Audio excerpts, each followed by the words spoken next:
மேல்நிலைப்பள்ளி மணிமுத்தாறு இந்த பள்ளியின் மாணவ மாணவிகள் அனைவருக்கும் இனிய காலை வணக்கத்தை தெரிவித்துக் கொள்கிறேன். மாணவ மாணவிகள் அப்படின்னு சொன்னாலே சிறு குழந்தையா தான் நாம பார்ப்போம். இங்க இருக்கக்கூடிய மாணவ மாணவிகள் எல்லாருமே எப்படி இருக்காங்கன்னா, மாணவ மாணவி, அப்புறம் கல்லூரி மாணவன், அப்புறம் தகப்பனார், அப்புறம் மாமனா, சித்தப்பா, பெரியப்பா, அப்புறம் தாத்தா, இந்த மாதிரி ரேங்கெல்லாம் பார்த்துட்டு திரும்பியும் நான் ஒரு இளைஞனா ஒரு சிறுமியா வரணும்னு சொன்னால் அது அவங்க படித்த அந்த கல்வி பயின்ற அந்த பள்ளிக்குள்ளே வந்தால் மட்டும்தான் அவங்க திரும்பியும் அவங்க குழந்தை மாதிரி இருக்க முடியும். ஸோ இங்கே வந்திருக்கக்கூடிய அனைத்து பள்ளி குழந்தை மாணவ மாணவிகள் அனைவருக்கும் இனிமையான வணக்கத்தை தெரிவித்துக் கொள்கிறேன். இந்த காலை வேளையிலே உங்களை பார்க்கறதுல எனக்கு ரொம்ப சந்தோஷம். உலகத்திலே ஒரு சொர்க்கம்னா எதுன்னா அது நான் அந்த மணிமுத்தாறுன்னு தான் சொல்லுவேன்.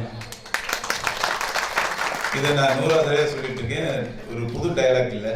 ஏன்னா மணிமுத்தாறு அப்படிங்கிறது ஒரு அற்புதமான ஒரு உலகம். காலையில் வேலைக்கு போயிட்டு ஒரு 8 மணிக்கு இந்த வாய்க்காப்பாளத்தில் குளித்தோம்னா அப்படியே அன்னைக்கு காலையில் 5 மணிக்கு எந்திரிச்சதுலேருந்து அப்புறம் நைட்டு வரைக்கும் இருக்கக்கூடிய அனைத்து டயர்டுமே நமக்கு அப்படி போயிடும். அப்புறம் அடுத்த உடனே நம்ம உடம்பு ரீசார்ஜ் அடுத்த வேலைக்கு நாம தயாராகும். அப்படிப்பட்ட ஒரு அற்புதமான ஒரு கிராமம். இதெல்லாம் சொல்லுவாங்க ஒரு ஐலாண்ட் அப்படிம்பாங்க. இது ஐலாண்டே கிடையாது. இது ஒரு சொர்க்கம். மணிமுத்தாறுங்கிறது ஒரு ஹெவன். இங்கேருந்து சொர்க்கத்தில் தான் இந்த மக்கள் அனைவருமே நம்ம எல்லாருமே அசம்பிள் ஆகிட்டு இருக்கோம். இந்த மணிமுத்தாறு ஒரு பொதுப்பணித்துறை, அப்புறம் மீன்வளத்துறை, அப்புறம் காவல்துறை இதெல்லாம் இணைஞ்சு தான் இங்கே ஒரு கிராமமாக 1958 இந்த பள்ளி ஆரம்பித்து, அப்புறம் உயர்நிலைப் பள்ளி 1980 இங்கே கிட்டத்தட்ட ஒரு 600 சில பேர் அரசு ஊழியர்களாக இருக்கிறாங்கன்னு கேள்விப்பட்டு மட்டற்ற மகிழ்ச்சி அடைகிறேன். இதில் பார்த்தீங்கன்னா காலையில் எனக்கு நான் தூத்துக்குடி, எனக்கு வெளியூருக்கிற மாதிரி ஒரு ஃபீலிங்கே இது வரைக்கும் வந்தது கிடையாது. என் ஊர் மாதிரியே இருக்கும். ஏன்னா இறங்கினோடனே பார்த்தீங்கன்னா குமார், ஏசி குமார், அப்புறம் இவர் நம்ம அந்தோணி, அப்புறம் சாரு, அப்புறம் அவர் எல்லாம் பார்த்தீங்கன்னா எல்லாமே என்னோட பணிபுரிந்தவர்கள். அப்புறம் என்கிட்ட வேலை பார்த்த அசிஸ்டன்ட் இருக்காங்க, சூப்பரண்ட் இருக்காங்க. அது போக இங்கே கூட எல்லாருமே மேக்ஸிமம் அந்த வெஹிக்கிளில் போகிற எல்லாருமே பார்த்துருப்பேன். ஸோ என் ஊருக்குள்ளேயே நானே இந்த நிகழ்ச்சியில் கலந்துக்கிட்டதில் அதுலேயும் என்னென்னா இன்னும் நீங்கள் அழைத்தமைக்காக மிக்க நன்றியை தெரிவித்துக் கொள்கிறேன். நானும் கிட்டத்தட்ட இவங்க ஏஜில் ஓரளவுக்கு இருப்பேன்னு வச்சுருக்கேன். ஆனாலுமே இங்கே உங்களோட பேசிகிட்டு இருக்கப்ப நானும் ஒரு பள்ளி பருவத்தில் இருக்கிற மாதிரி ஒரு சூழ்நிலையில் அப்படி பிரைட்டாக ஒரு பிரிஸ்காக பிரெயின் சின்ன பையன் மாதிரி அழகாக இருந்துகிட்டு இருக்கேன். இந்த ஒரு வாய்ப்பை ரொம்ப அருமையாக எனக்கு கொடுத்துருக்கீங்க. இந்த பள்ளியில் ரொம்ப ஸ்ட்ரென்த்லாம் கம்மியாக இருக்கிறதா கேள்விப்பட்டேன். ஒரு அரசு வேலைக்கு போகிறது அப்படின்னு சொன்னால் இன்றைக்கி அரசு பள்ளியில் படித்தா அவங்களுக்கு முன்னுரிமை அப்படின்னு இருக்குது. அரசு கல்வி வெளியே இருந்ததுன்னா அவங்களுக்கு முன்னுரிமை, அப்பாயின்மெண்ட்டில் முன்னுரிமை எல்லாமே இருக்குது. ஆகையால் இன்னும் சொல்லப்போனால் அரசு பள்ளிங்கிறதுல படிக்கிறவங்க தான் நல்ல லெவலில் வந்துட்டு இருப்பாங்க. நான் அரசு பள்ளியில் தான் படித்தேன்.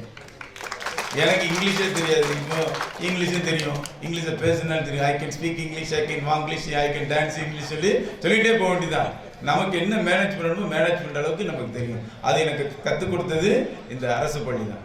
ஸோ அரசு பள்ளியில் படிக்கணும்னு சொல்லி யாரும் இழுக்காக நினைக்க வேண்டாம். உலகத்தில் நமக்கு இந்தியாவில் இருக்கக்கூடிய பெரிய பெரிய அதிகாரிகள்லாம் எங்கேருந்து வர்றாங்கன்னா அரசு பள்ளியில் படித்தவங்களுக்கு மட்டும்தான் ஒரு ஏழையோட உணர்வு எப்படி இருக்கும், ஒரு ஏழை குழந்தையோட மானுடைய உணர்வு எப்படி இருக்கும், அவனுடைய ரிசல்ட் கொண்டு வரது அப்படிங்கிற எல்லா உணர்வும் இங்கே அரசு பள்ளியில் இருக்கக்கூடிய மாணவர்களுக்கு, அரசு பள்ளியில் கல்வி பயின்று தரக்கூடிய ஆசிரியர் பெருமக்களுக்கு இருக்கும் அப்படிங்கிறது இந்த நேரத்தில் நான் சொல்லிக்க விரும்புகிறேன். நிறைய பேசணும்னு ஆசை தான். அந்த நேரத்தில் நேற்று இங்கே வர முடியாத ஒரு சூழ்நிலை இருக்கிற மாதிரி இருந்துச்சு. இறைவர் மிகப்பெரியவர். எனக்கு இந்த ஒரு வாய்ப்பை கொடுத்தாங்க. இந்த ஸ்கூலில் நீங்கள் எப்படியாவது கலந்துக்கொண்டு நிறைய விஷயங்கள் பேசுறதுக்கு. ஆயினும் சில அலுவல் பணி, அதை அவசரப்படுத்த நான் விரும்பலை.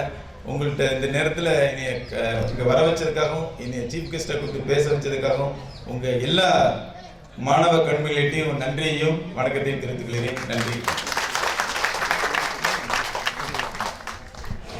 பல்வேறு பணிகளுக்கு மத்தியிலும் நம்முடைய அழைப்பை ஏற்று சிறப்பு செய்த தலைவாய் அவர்களுக்கு நன்றி தெரிவித்து நம்முடைய குரூப் சார்பாக பொன்னாடை அளிக்கப்படுகிறது. ஏசி குமார் சார் அவர்கள், திரு மணிமாறன் சார் அவர்கள் இருவரும் பொன்னாடை பற்றி கவனம் செய்கிறார்கள். அண்ணன் முருகேசன் அவர்களை மாதிரி கேட்டுக்கிறோம். டிஎஸ்பி முருகேசன் அண்ணன், மணிமாறன் சார், குமார் சார் ஆகியோர் பொன்னாடை பற்றி கௌரவிக்கிறார்கள். அடுத்த நினைவு பரிசு வழங்கும் கோவையைச் சேர்ந்த சகோதரர் ராம் பிரதர், சகோதரர் சிவகுமார் ஆகியோர்கள் நினைவு பரிசு வழங்கி கௌரவிக்கிறார்கள். அடுத்ததாக தலைவை அவர்கள் மரக்கன்று நடும் நிகழ்ச்சி நடைபெற இருக்கிறது. அதன் பின்பு வரவேற்பு தொடரும். மற்றவர்கள் அப்படியே இருக்கையில் அமர்ந்து நிகழ்ச்சி தலைவை அவர்களுக்கு நேரமாகிக் கொண்டிருக்கிறது.